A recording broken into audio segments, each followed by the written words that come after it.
Good morning. My name is Richard Wexler, and this is Caring in America, the podcast for caregivers and care recipients.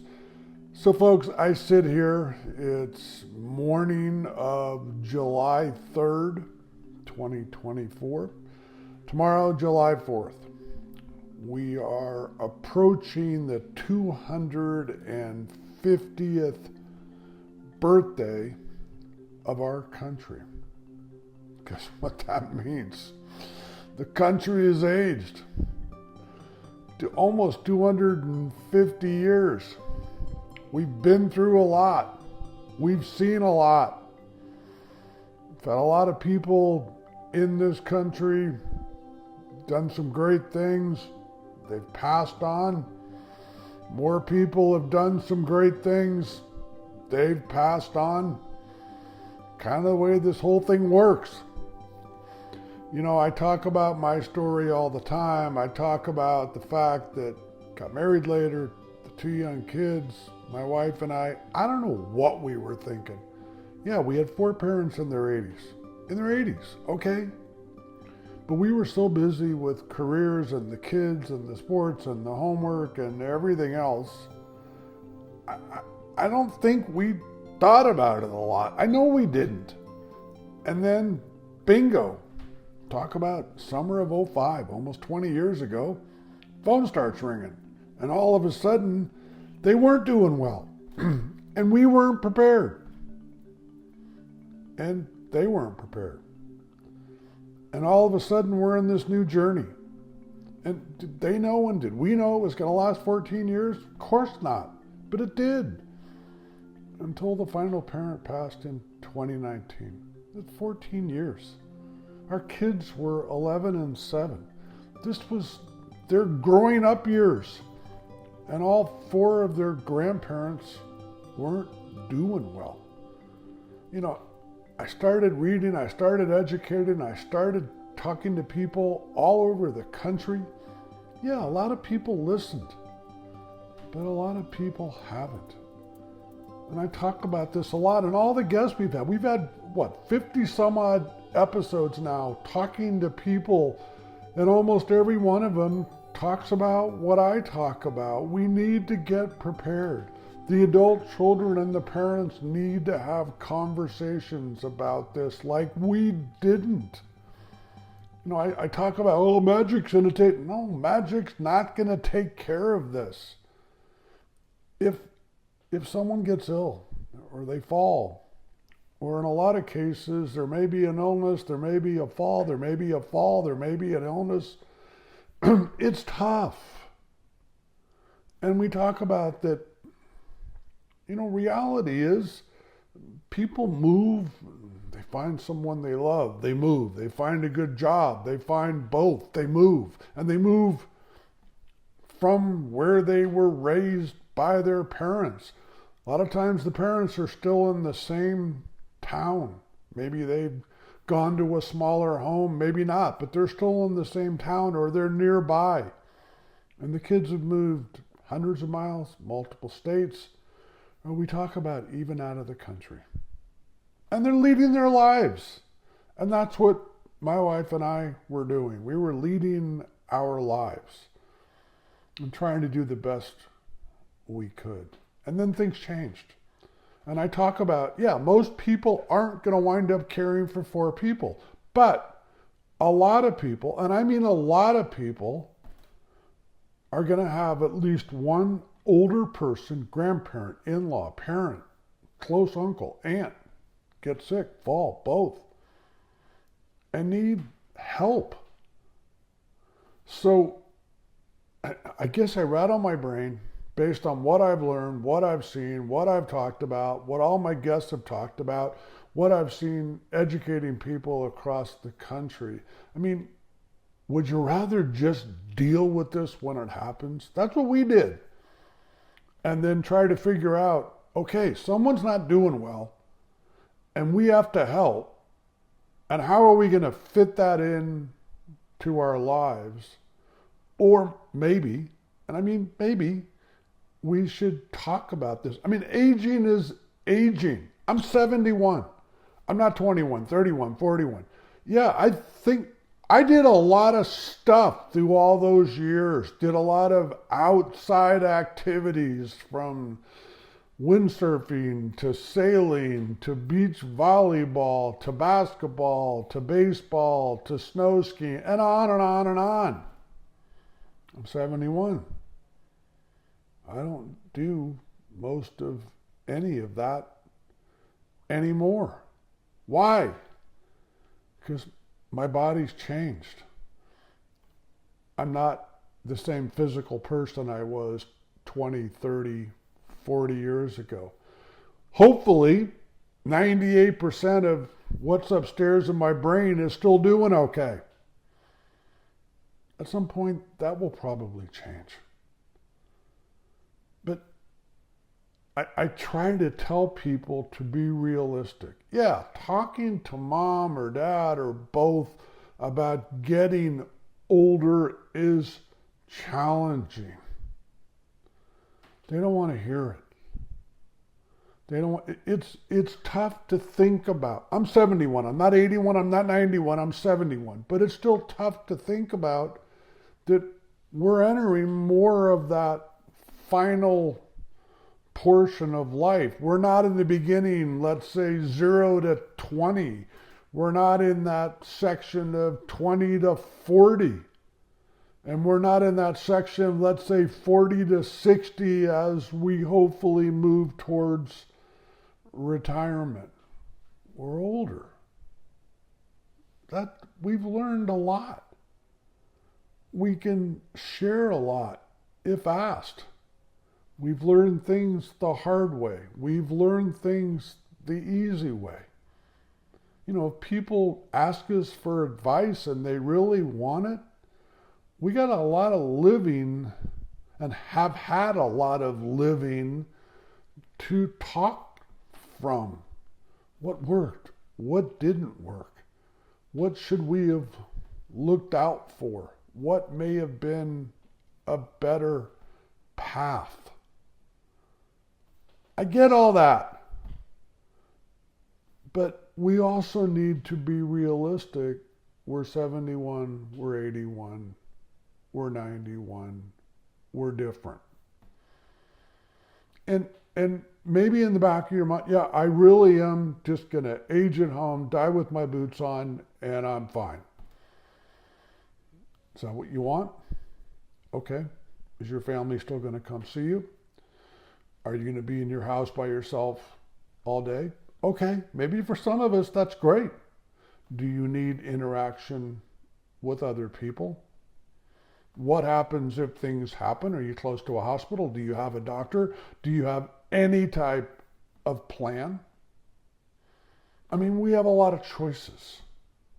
So someone does get ill or someone does fall and they wind up having to go to the hospital. They're there for a few hours. They're there for a day. They're there for a few days or a week or more.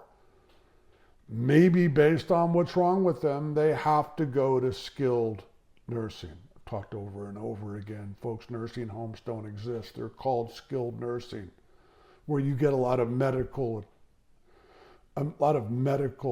treatment. That's why they're different than assisted livings.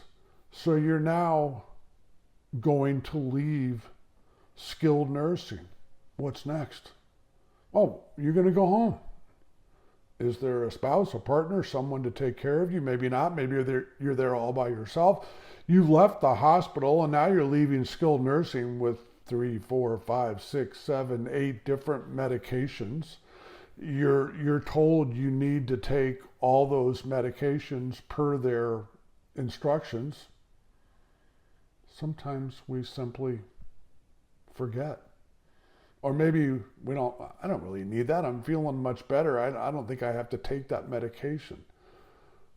A lot of us wind up going back to the hospital because of what's called medication mismanagement. You're not taking it because you think you're fine. Or maybe you're forgetting that 2 o'clock dosage, or that dosage at 10 o'clock, or that dosage when you first get up in the morning. This is really important. I don't think most of us want to be in the hospital and stay there for a few hours to a week or more. No, it's not fun. So we need to talk with someone about that. There are devices that can help us. We need to manage medication better. And let's go back. Let's go back in time.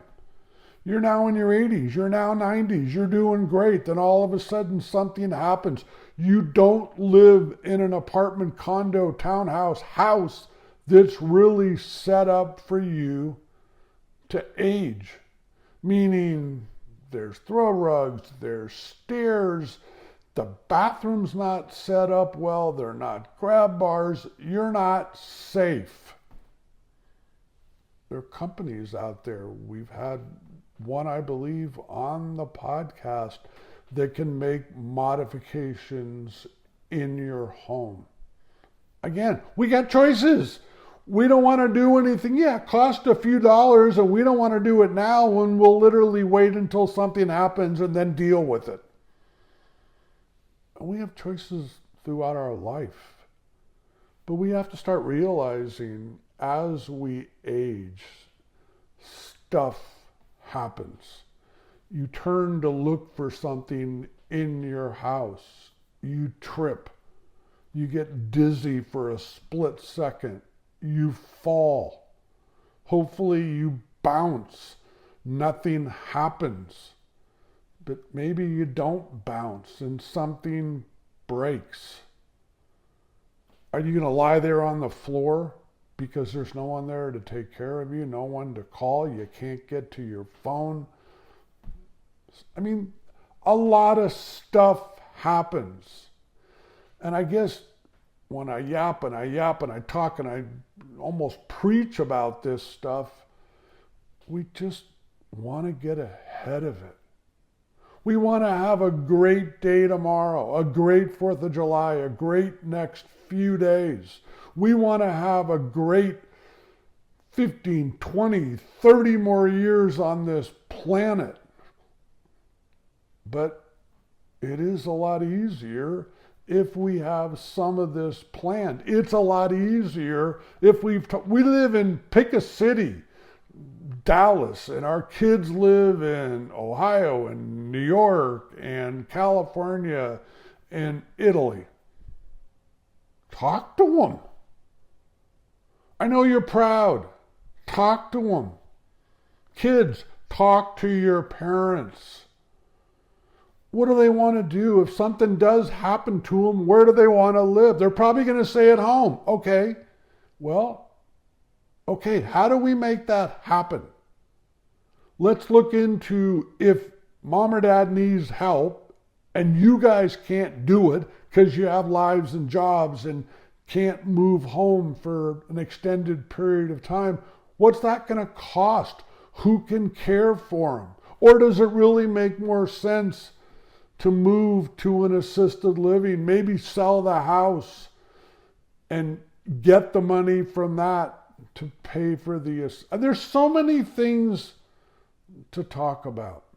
You don't want to bombard mom and dad about this company. You want to start talking about it. So many of my guests say, have the conversation. This is the conversation we're talking about. So when they do come home, there's a system to make sure medication is taken properly, or there's someone who's helping them to make sure they take the medication, they don't wind up back in the hospital. Maybe there's a conversation, maybe there's a pooling of a little bit of money to change things in the bathroom, or take out the stairs that are in front and put in a gradual ramp. A lot of things we can do. Think about all the things, if you had kids, you started doing when your kids We're tiny. Well, you know what? We have to realize 71, 81, 91, 101, we've changed. And things need to change as well. They can still really be positive. Hopefully you're in great shape. Hopefully physically, mentally, you're going to live for 15, 20, 30, maybe more years. But why not be ready if something were to happen? Why react?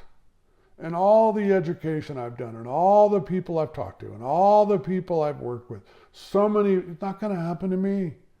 And if it does, I'll figure it out. It's hard to figure it out when you've broken a hip, hurt a shoulder, maybe had a bad fall, gotten ill, combination thereof. Talk to your family. If you're all by yourself, let's figure out who you can talk to and make sure this plan, I know that horrible word, is in place. So if something does happen, you're prepared. We want you to enjoy many, many, many more 4th of Julys. We want you to be healthy, but we also want you to be prepared if something happens. I know it's tough. I know it's not the best subject, but guess what, guys? It's real. Again, you want to talk to me, you got comments on this, questions, you'd like to be a guest, eldered2023@gmail.com. Have an awesome, safe 4th of July this upcoming weekend. Please think about what my guests are saying, what I'm talking about. It will make your life easier. Have yourself an awesome day until we talk again.